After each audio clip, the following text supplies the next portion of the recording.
নমস্কার। দীর্ঘ বর্ষার পর অবশেষে আকাশে সাদা মেঘের ছোঁয়া। শঙ্খে শঙ্খে মঙ্গল গাও, জননী এসেছে দ্বারে। মহালয়া, পিতৃপক্ষের শেষ, দেবীপক্ষের শুরু।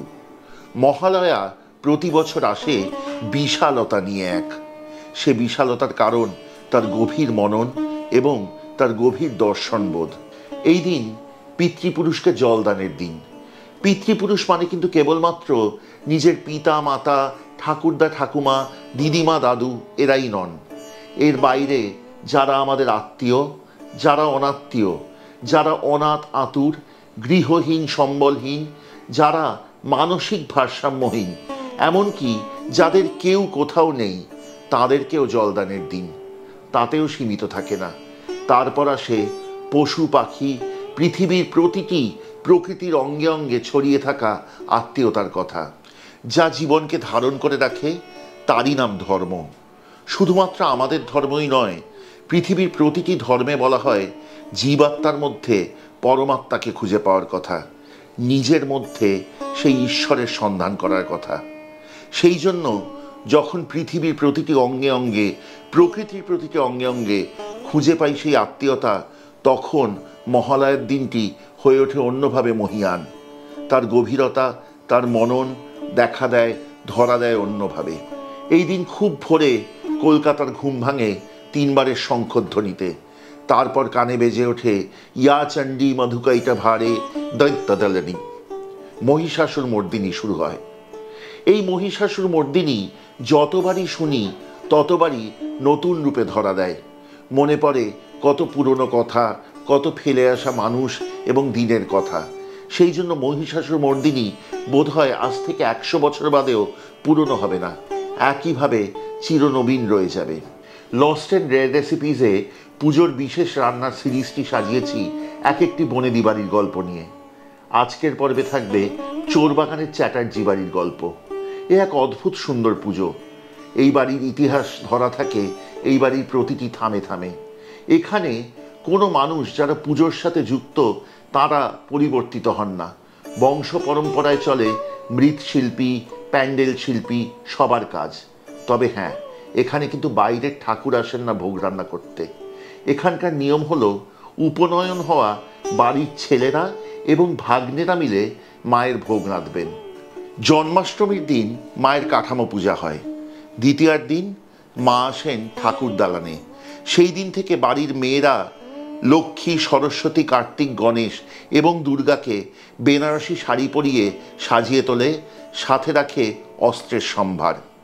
বেলতলায় ষষ্ঠীর দিন মা নাকি বিশ্রাম নেন, সেই জন্য বেলতলায় মাকে গয়না সহ বরণ করা হয় এবং সেই গয়না পরানো হয় ষষ্ঠীর দিন। এবার আসি ভোগের কথায়।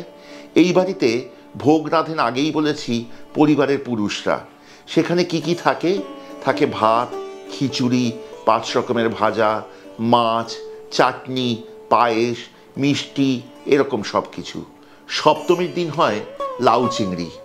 অষ্টমীর দিন থাকে শাকের ঘন্ট। নবমীর দিন বিশেষ রান্না।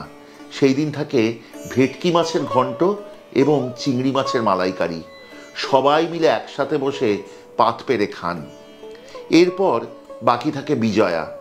বিজয়ার দিন কিন্তু এই পরিবারের রীতি অনুযায়ী আছে এই পরিবারের একটি বিশেষ গান।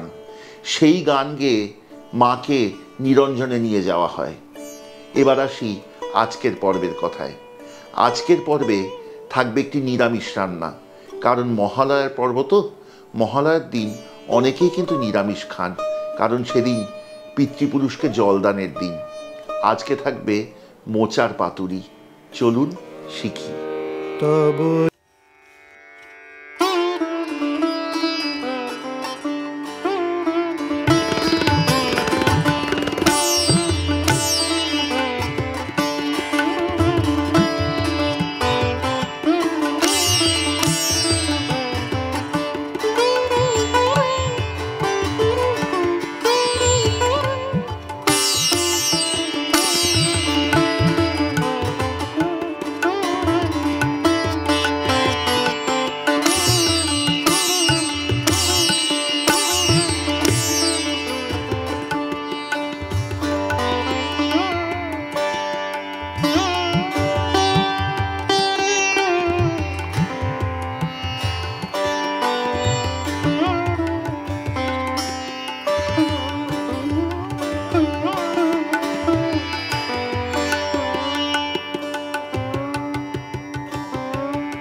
এই রান্নাটি কিন্তু অতি সাত্ত্বিক রান্না এবং অতি সহজও।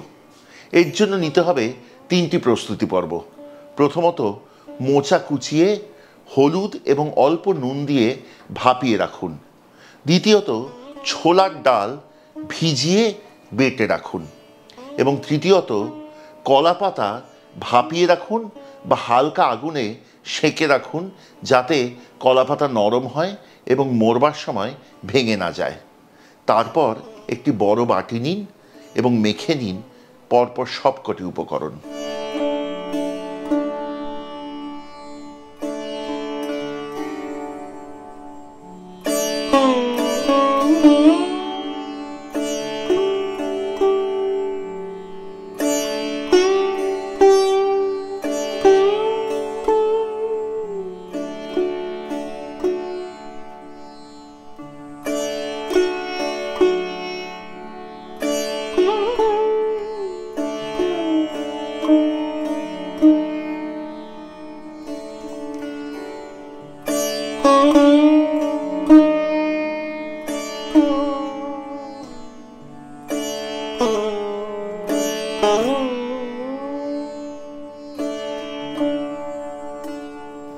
এবার একটি বড় পাত্রে নিয়ে নিন ভাপানো মোচা,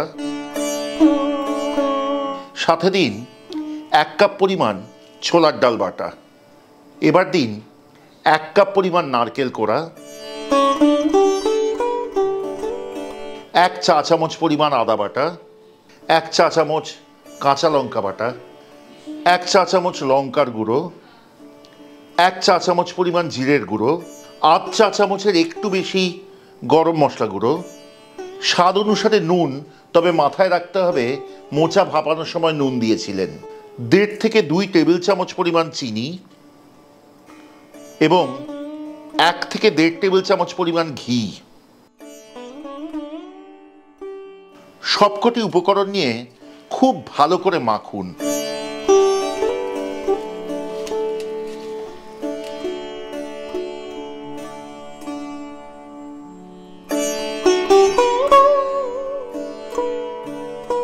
এইবার নিয়ে নিন টুকরো করা কলা পাতা।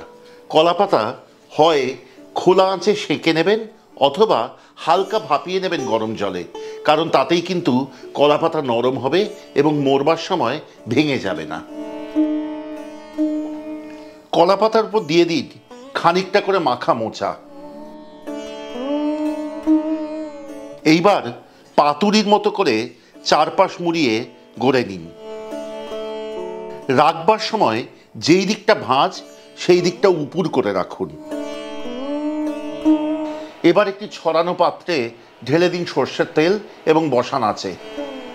তেল গরম হয়েছে। এইবার পাতুরির যেই দিকটিতে ভাঁজ সেই দিকটি নিচের দিকে করে বসিয়ে দিন তেলে একে একে।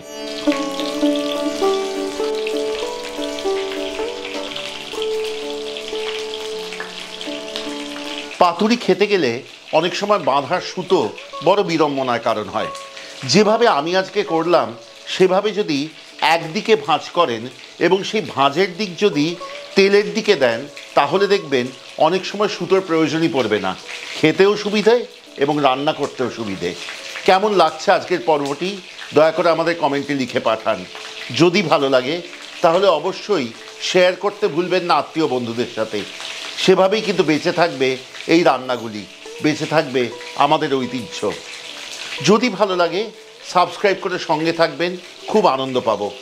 এবং যদি মনে করেন আমাদের চ্যানেলের সব রান্নার নোটিফিকেশন প্রথম পৌঁছবে আপনার কাছে, তাহলে অবশ্যই বেল আইকনটি টিপে দিতে ভুলবেন না। মাঝারি আঁচে পাতুরিগুলির 1 পিঠ হতে দিন 4 থেকে 5 মিনিট।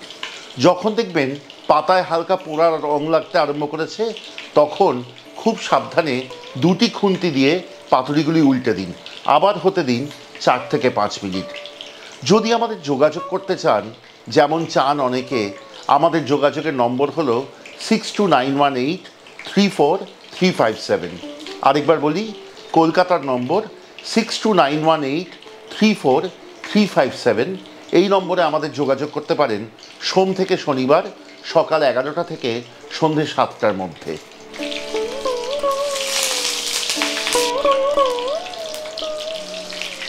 পাতুরি যখন উল্টাচ্ছেন দেখবেন অনেক সময় পাতা ফুলে উঠতে চাইবে, তখন খুন্তি দিয়ে এভাবে ধরে রাখুন।